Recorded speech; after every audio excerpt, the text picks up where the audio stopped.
Hi, I'm Jeff, and welcome to another one of my videos where I take a look at all the new comic books coming out on either December 27th or 28th, 2022, and I ask myself the question, what one new comic book would I buy if I could buy just one book?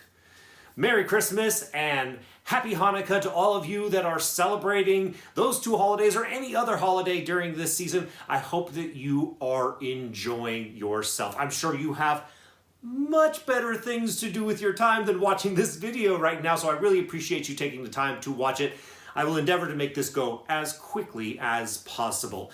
Let's start off first by taking a look back at my pick from 2 weeks ago, which was Wind, The Throne in the Sky, issue number 5. And the question remains, was it a worthy and worthwhile pick to be my just one book pick of the week? And the answer is yes. Yeah, I really enjoyed it. Now, Wind is not for everybody. It does fall pretty securely in the young adult category, and I was a fan of it, ultimately because I'm a big fan of James Tynion IV, as you all know so very well.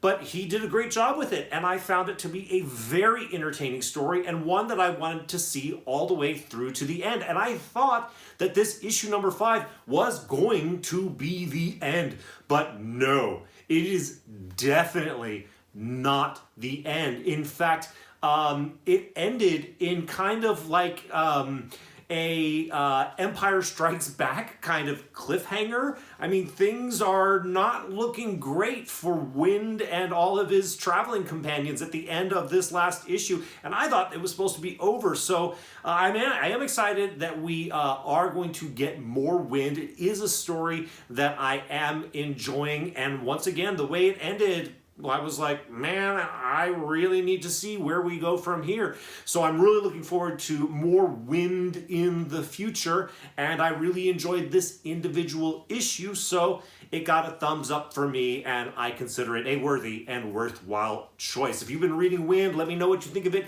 down in the comments. Are you excited that there's definitely going to be more Wind?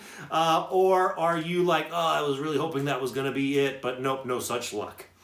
All right, let's go ahead and move forward now by taking a look at the books that are going to be coming out this week. I think I have about 8 books that I'm going to talk about today.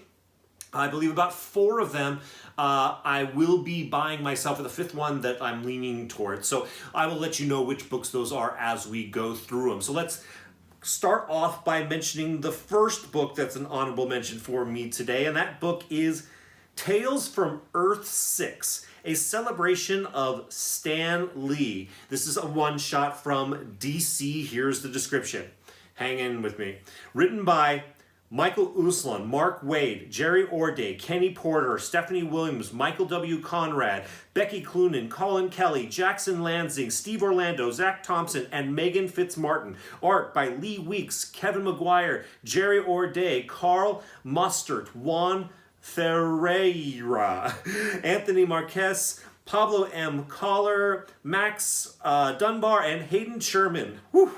Over 20 years ago, Stan Lee reimagined the entire DC universe. A criminal turned nocturnal warrior for justice, a champion from the Brazilian Amazon, an intergalactic lawman, and more sprang to existence from Stan's mind with the help of Michael Uslan. To celebrate the legendary comic book icon's 100th birthday, dive into 10 new adventures featuring his version of the DC universe. Batman faces down a villainous new threat, the Choker. Green Lantern digs deep when Necron arrives to consume the World Tree. The Justice League teams up with a familiar face in order to save the day. Shazam ventures into a top-secret facility to face off against a mind-blowing and brain-burglaring enemy. The Flash uses her time-bending speed abilities to attempt to reverse the tragedies of her past, but may rob herself of her powers in the process. Chaos ensues when Wonder Woman becomes the editor of the National Exposer. There was a lot of information there. I'm not going to say much more. It's Stan Lee, what would have been Stan Lee's 100th birthday this year. If you're interested in more stories that come from Stan Lee's reimagining of the DC universe, you might consider picking this up this week. It is a $10 book, just so that you're properly prepared for that. The next honorable mention I want to tell you about this week is The Sandman Universe, Dead Boy Detectives, issue number 1 of a 6-issue limited series from DC Black Label. Here's the description. The Sandman universe grows as two of its most beloved characters return to the spotlight. Charles Rowland and Edwin Payne have been detectives for decades, and dead best friends even longer.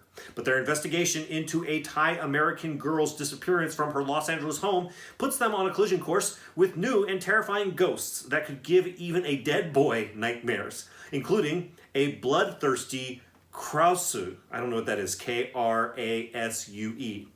Even scarier than the ghosts? Though neither wants to admit it, the boys might be growing apart. And perilously close to the boys' adventure, Thessaly, the witch, finds herself held hostage by dangerous magics, both a threat to her life and an insult to her ego that simply will not go unanswered. Eisner Award-winning writer Pornsak Pitchett is joined by celebrated artist Jeff Stokely to take the dead boys to the scariest place of all, the heart of Hollywood. Okay, so I mentioned this book this week basically for a couple reasons. One, I'll preface this by first saying I've never really read a lot of Sandman, and I didn't really know what to expect from the Sandman universe. But then I watched the Sandman television show on Netflix, which I thought was really, really good. And I'm really happy that it's getting a second season. In addition, I read recently the Sandman Universe Nightmare Country from my guy, James Tynan IV, which I also thought was really, really good and really entertaining. And that got me into the Sandman universe. So if you're a new fan of the Sandman universe or a lifelong friend of the Sandman universe, this might be a book for you to check out this week. And although I don't know much about Pornsak Pitchett, I'm sure I'm mispronouncing that name. I don't know much about this writer from a first-hand experience. It does say Eisner Award winning, which means something. So if you're interested in any of those things that I just mentioned, you might consider this book this week. Okay, the next honorable mention that I have for you is a book that I will be buying this week. It is DC versus Vampires, issue number 12 of 12. Here's the description. The cataclysmic final issue of the best-selling series will end with a bang and a whimper. Green Arrow will lead humanity's final charge from the blood mines of Smallville. Supergirl's mission to get off-world comes to an explosive end, and it's Batgirl versus Nightwing for the fate of the entire planet. The stakes couldn't be higher as the future of humankind is on the line. Okay. I've said it a million times before. DC vs. Vampires was a title that I was not expecting to enjoy, but boy, have I been enjoying it. This is being written by Matthew Rosenberg and James Tynan IV. As we all know, James Tynan IV is my guy. And it's been really, really good and really, really entertaining. And this is the end. I don't think this is going to be a fake ending where they're like, hey, we're actually going to give you more, like they kind of did with Wind. I think this will be a definitive ending. I'm looking forward to it. I've really enjoyed it. If you haven't been reading it, you might pick it up in trade because I really think it's been a very entertaining read. And so I'm excited about checking out issue number 12, although I'm low grade sorry to see it come to an end. The next book I want to mention to you is a new book. It is Star Wars, The High Republic, The Blade, issue number 1 of a 4-issue limited series from Marvel Comics. Here's the description. Hundreds of years before the Skywalker saga, witness the rise of a legend, the mighty Jedi Porter Engle, perhaps the most skilled lightsaber wielder in the High Republic. With his fellow Jedi Knight Barish, he travels the galaxy, serving as a guardian of peace and justice. But even Porter Engle has enemies he cannot defeat. Okay. I mentioned there's a book this week that I don't plan on buying, but the more I think about it, the more and more I'm leaning towards buying it. That's this book this week. I feel like a lot of people are kind of falling off on these Star Wars High Republic books. They're kind of losing interest. Because at first it was so exciting to get all these new Star Wars stories with all these new Star Wars first appearances, and there's been a lot of them. And I think people are like that, there's just too much. And I think most people are interested in short-term spec gains on their books, and that's not going to come from this anytime soon. It might be a very, very long time before we see these characters make appearances in television shows and movies. So I think people are kind of losing interest. But this one seems particularly interesting. It's they refer to this character, Porter Engle, who, excuse me, I'm believing this is the first appearance of, I'll offer a correction down below if that's not the case, but I believe this is the first appearance of this Jedi, Porter Engle, who they say is perhaps the most skilled lightsaber wielder in the High Republic. So that is a character I would expect to see if we dive into the High Republic era of Star Wars. And this is being written by Charles Soule, who is the primary writer of the main Star Wars title in comic books right now. He is part of the kind of writer's brain trust that is developing the future of Star Wars in all media. So when he gives you something, it comes with immediate legitimacy. So this is something to be considered. So it sounds like a cool character coming from somebody who's going to give us stuff that we're going to see more of in the future. So it might be something to consider picking up purely on spec, but especially if you're a Star Wars fan. The next book I want to mention to you is Once Upon a Time at the End of the World, issue number 2 from Boom Studios. Here's the description. Jason Aaron and Alexandre Tefegi's fable of a bleak future continues in Maceo and Mezzie's childhood years, with nothing but Mezzie's guidebook and her skills as a wastelander to get them through their dangerous post-apocalyptic journey. As time passes and they endure the horrors of plastic tornadoes and frozen sludge, Maceo proves to be more than just a burden, and they make a connection where none seemed possible at first. But to their unexpected peril, they might not be as alone as they thought. Okay, so I mentioned this book because it is a book I am absolutely buying this week. I finally just got around to reading issue number 1, and I really liked it. Not only did I like the tone and the characters and the world, they did have a nice little flash forward at the end, which made me go, oh wow, what's gonna happen? Like, there's a lot of story to tell here. So I really enjoyed it. It was my pick several weeks ago, issue number 1, and I never really talked about it because I hadn't gotten around to reading it, but after having read it, I am in. So I'm absolutely looking forward to issue number 2.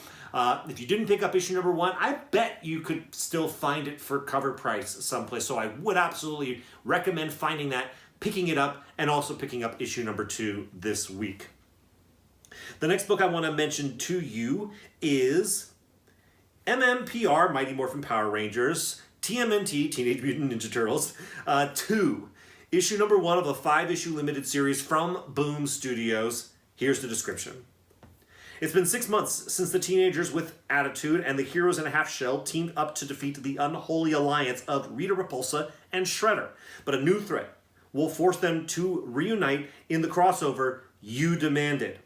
Between an invasion from beyond, old enemies teaming up with unlikely accomplices, and a threat to the Rangers' power themselves, will the two teams survive the onslaught, or will they need help from the most unexpected ally imaginable? Longtime Power Rangers architect Ryan Perot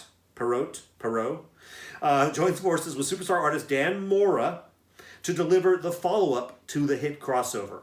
You could also collect all 4 connecting main covers by Dan Mora, a very special double gatefold variant, and don't miss this collector's, I cut that off at the bottom. Anyways, all the covers connect, and then there's a gatefold version, which at the end of this, I'll put the whole thing down at the bottom section of here. So I'm generally not a big Mighty Morphin Power Rangers fan or a Teenage Mutant Ninja Turtles fan, but I totally understand their power and their significance and their fandom. And putting them together, actually, it just seems like a genius move. And they did it before and it worked, and so now they're doing it again.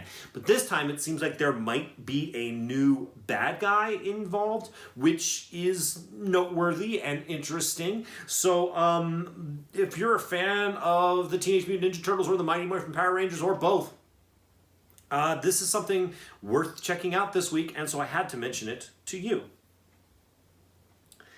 The next book that I want to mention to you this week is a new book. It is Book of Slaughter, issue number 1. I believe it is a one-shot from Boom Studios. Here's the description. The future of the Slaughterverse is laid bare by Something is Killing the Children and House of Slaughter creators James Tynion IV and Werther Dell'Edera in the very first Something is Killing the Children one-shot special. There it is. From the sidelines to the spotlight, Book of Slaughter follows the White Mask Maxine Slaughter. But will her loyalties remain where they are, or will she show her true colors? In addition to being a precursor to the upcoming chapter of both series, this special issue features a sizable guidebook that delves into the deep lore of the Order of St. George. All right, so as you all know, I'm a big James Tynion IV fan. I'm a big Something is Killing the Children fan. And I'm also a fan of House of Slaughter, even though as a title, it hasn't been like amazing like the way Something is Killing the Children is. It's part of a world that I find very interesting and want to see many stories from for many years to come. And so I think it's great that this one-shot exists, because what it's going to do is it's going to, one, provide a guidebook to some of the lore behind the Order, the different masks, and give you a lot of good information, because I feel like there's a lot of depth in the world of Something is Killing the Children, part of which has been mined and used, and some of which has not been yet. So I think the deeper understanding you have of all the different things that are going on in the House of Slaughter, I think the deeper appreciation you can have for a fantastic title in Something is Killing the Children. So I definitely think it's worth picking up just to get that extra information. In addition, I've heard that there's might be a first appearance in here, so that might be worth picking up just for that first appearance. So if you're Something is Killing the Children fan, I think this book is a no-brainer. If you haven't ever read any Something is Killing the Children, and you've been curious to, I would recommend picking this up. It is a $10 book, so it's not cheap, but I think it'll be a good way to kind of dip your toe and get a sense, probably not of what's best about Something is Killing the Children and House of Slaughter and the whole world, but of what is good about it. And if you were wanting to jump on, this will be a good way to prepare you for what's going to come in those two books if you also decide to pick those up. And of course, I'm buying this book this week, obviously. All right, so that's all my honorable mentions. That takes us to the one book that I would buy this week if I could buy just one book. And that book is The Nice House on the Lake, issue number 12 of a 12-issue limited series from DC Black Label. Here's the description. The cataclysmic conclusion of the Eisner Award-winning horror hit is here at last. And to say anything more would ruin the only finale more shocking than the end of the world itself. No one is safe, and everything can change in an instant. Okay, well, I am a big fan of James Tynion IV, as you all know. I probably should have done a Tynion time in this video, because I talked a lot about James Tynion IV in this video. And I will admit, 2 weeks ago, my pick was Wind by James Tynion IV. Last week, my pick was Something is Killing the Children by James Tynion IV. And this week, my pick is Nice House on the Lake by James Tynion IV. You all know I have a clear bias, but I try for these videos to see what else is potentially out there, and if there's nothing that I think is generally exciting, I go to what excites me, and The Nice House on the Lake excites me. I think it's so good. I've mentioned before that people had a lot of complaints about it being a little bit slow, although I think that pace suits the story. It being slow and also taking breaks of several months at a time has been difficult for some readers, and I understand that. So if you haven't been reading The Nice House on the Lake, I understand that. When it comes out in trade, in a collected 12-issue thing, buy it, read it. It's good. I like it a lot. I can't say enough good things about it. Now, that being said, this is supposed to be the finale. Was going to be 12 issues, and this is the 12th issue. Now, I had heard from basically James Tynion IV himself, you know, a little bit of hints that there might be like a season 2 or a season 3 of this story. In addition,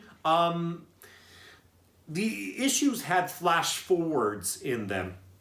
And there's no way that this last issue is going to take us from where the characters are in the current time all the way through to the fast forwards that we've seen. So I think there's still a lot of room for storytelling, and I expect there to be more The Nice House on the Lake after this issue. And they might pull something like they did with Wind. I was sure that Wind, the Thorn in the Sky, issue number 5 was going to be the last issue of Wind, but it definitely is not. It was a total cliffhanger, totally setting up more story.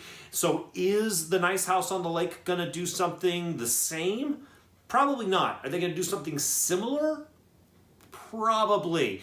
But I am definitely interested to see how this chapter of sorts of The Nice House on the Lake ends, because like I said, I think it's been phenomenal. It did win, if I remember correctly, like Best Series at the Eisners this past year. I think I'm right about that.